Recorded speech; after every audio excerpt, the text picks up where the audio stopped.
Quem me segue por aqui sabe que eu gosto de falar de fundos imobiliários baratos, descontados, aqueles que realmente são ótimas oportunidades, com bom potencial de retorno atrelados a eles. Mas hoje eu não vou falar deles, hoje eu vou fazer o contrário disso. Eu vou te mostrar no vídeo de hoje alguns fundos que, pela minha estratégia, são vistos como os fundos imobiliários mais caros que nós temos atualmente. Eu vou falar assim de alguns fundos imobiliários que você provavelmente nunca me ouviu falando, a não ser, é claro, em um vídeo como esse aqui. Então, se isso te interessa, e eu tenho certeza que isso vai te interessar, vamos logo pro conteúdo desse vídeo aqui.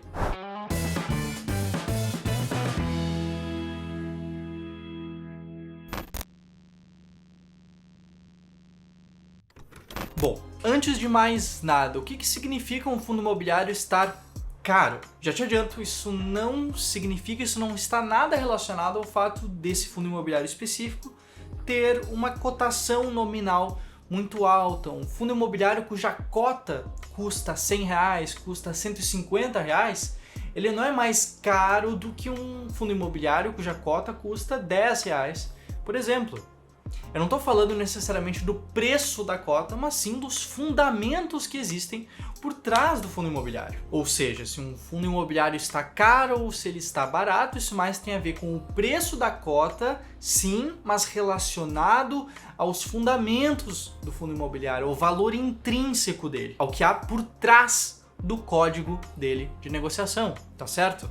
E caso você não esteja entendendo muito bem qual que é a diferença entre um fundo imobiliário caro e um fundo imobiliário barato, ou porque eu estou dando a entender que os fundos caros não são assim tão bons, bom, primeiro de tudo eu quero te mostrar um gráfico que eu retirei desse livro aqui, o Investindo em Ações no Longo Prazo, do Jeremy Siegel. Esse gráfico que está aparecendo agora na tela, ele mostra o desempenho através dos anos de carteiras de ações baratas, que aqui, no caso, estão sendo medidas pela métrica de preço por lucro, ou price to earnings em inglês, comparado com ações caras e também ali comparado com a média do mercado, com a S&P 500, para dar ali um benchmark, para dar uma média para a gente conseguir comparar melhor. E o que eu quero que você perceba nesse gráfico especificamente é como tudo que está dentro dele é proporcional.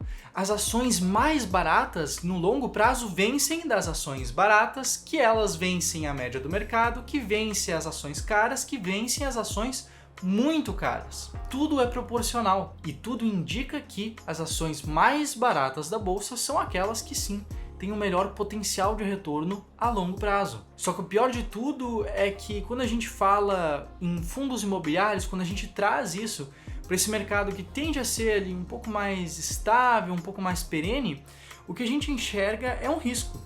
Porque você pode perceber também por esse gráfico que investir em ativos caros não necessariamente te faz perder dinheiro. Você a longo prazo não vai perder dinheiro investindo em bons ativos, com boa qualidade, por exemplo. Mas você vai sim, muito provavelmente, gastar muito tempo para investir nesses ativos, vai fazer altas análises, vai ler muitos relatórios, ver muitos vídeos sobre ele, ouvir podcasts sobre esses ativos caros, gastar muito tempo para estudar eles a fundo, sendo que você muito provavelmente estaria ganhando mais dinheiro se apenas replicasse a média do mercado, ou se buscasse seguir estratégias que investem em ativos baratos, os mais baratos que a Bolsa de Valores pode te proporcionar, para aí sim conseguir ganhar dinheiro acima da média. Porque sim, ao comprar ativos caros, ao sistematicamente montar carteiras de ativos caros, ações caras, fundos imobiliários caros, você acaba diminuindo o seu potencial de retorno, o seu potencial de multiplicação dos seus investimentos a longo prazo. E você leu pelo título do vídeo que aqui eu vou te mostrar sim os 5 fundos imobiliários que hoje são os que são vistos como mais caros de acordo com a minha estratégia de investimentos, a estratégia Strength. Então se liga só.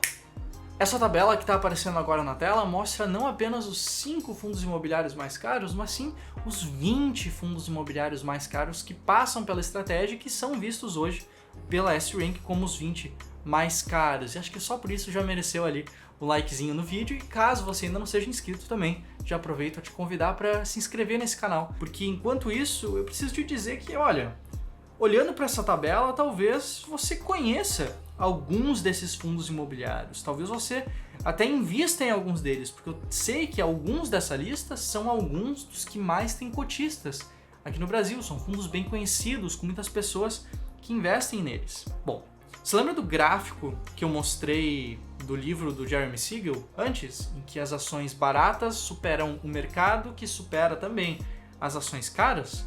A questão é que nós, aqui do Clube do Valor, a gente fez um trabalho similar, olhando apenas para os fundos imobiliários. Se liga só nesse gráfico que está aparecendo na tela agora. Nesse gráfico a gente tem 4 linhas, a do IFIX, que é a nossa média do mercado, a do IFIX Equal Weight, que a gente calculou para verificar qual que seria a performance do IFIX se todos os ativos dentro dele tivessem exatamente o mesmo peso, porque o IFIX hoje ele é uma carteira ponderada, e a gente também tem ali a carteira dos fundos mais baratos contra os fundos mais caros, os mais baratos em azul, os mais caros em vermelho.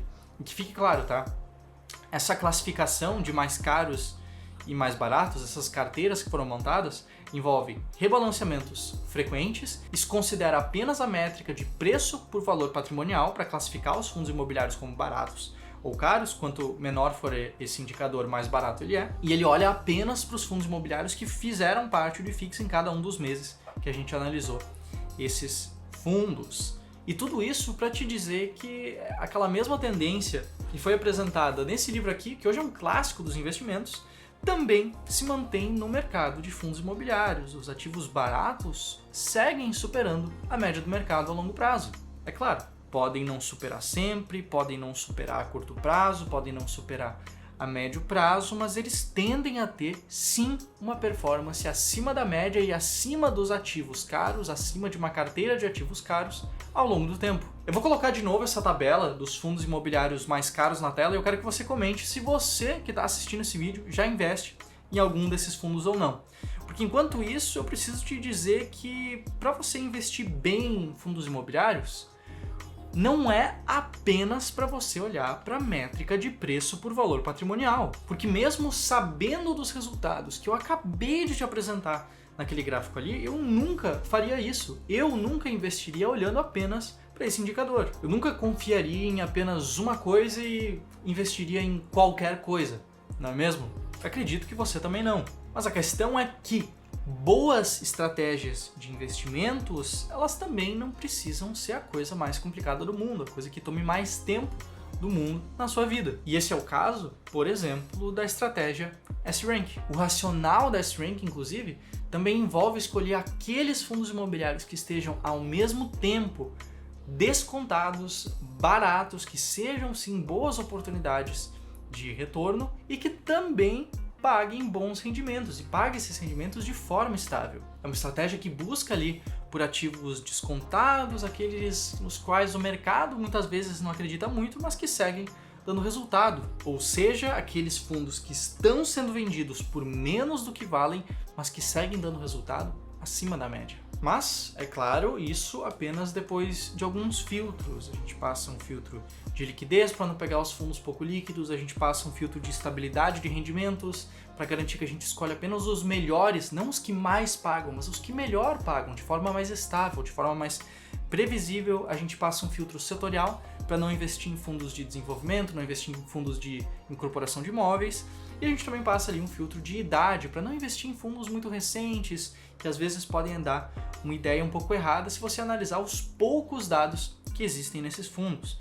Depois de tudo, aí sim, a gente compra os 15 fundos mais bem ranqueados e rebalanceia essa carteira a cada 12 meses. Com isso, obviamente, capturando os que são os melhores pagadores de rendimentos mensais e também aqueles com maior potencial de retorno. E seguindo essa estratégia, os resultados obtidos nas simulações que a gente fez são mais ou menos como esse outro gráfico aqui que está aparecendo na tela, uma estratégia que de fato mostrou bons resultados ao longo dos anos. E é aqui justamente que eu quero te fazer um convite. Convite esse que é para você começar a investir melhor no mundo dos fundos imobiliários. Recentemente eu publiquei uma aula gratuita explicando em mais detalhes, em maior detalhes, como funciona a estratégia S-Rank. Esse vídeo que você está assistindo aqui é um vídeo no YouTube, vai ter ali 10, 15 minutos no máximo. Nessa aula eu entro em muito mais detalhe em como funciona a estratégia, qual que é o racional, o que tem por trás. Inclusive eu mostro alguns estudos de caso dessa estratégia.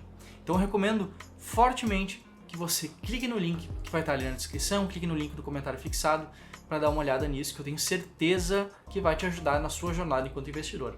Você não precisa aplicar 100% dessa estratégia, você não precisa mudar a sua forma de investir, mas eu tenho certeza que o conteúdo que está ali dentro vai sim mudar a tua relação com os teus investimentos. Beleza? Tamo junto? Bom, por esse vídeo era isso. Meu nome é José e eu te vejo no próximo vídeo sobre fundos imobiliários aqui no canal do Clube do Valor. Um abraço, até mais, tchau, tchau!